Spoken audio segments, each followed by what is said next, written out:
pagod, pawis, pagtsatsaga. Lahat yan tiniis ko para lang mabuhay ng marangal ng walang tinatapakan. Tapos ikaw, gagamit ka lang ng kapal ng muka, magkakapira ka na? Ang baho-baho ng bunganga, no? Di nagtututbrush, hindi naliligo araw-araw, sobrang tamad sa sarili niya, di niya inayos yung sarili niya. Huwag ka nang balik. Nakita niyo ba itsura noon? Parang di naliligo, mukhang Itsura construction pa lang yun, worker. oo. Grabe, nakikita parang nagtatrabaho ng construction work.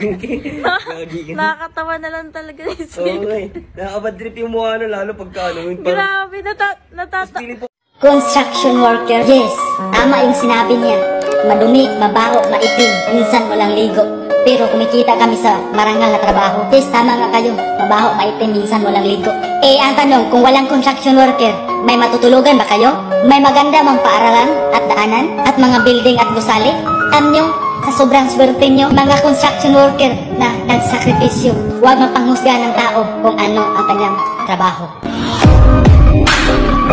Ako aasenso sa ganitong klaseng trabaho, okay lang yun. Pero isa lang tinindi ako, hindi magugutom pamilya ko.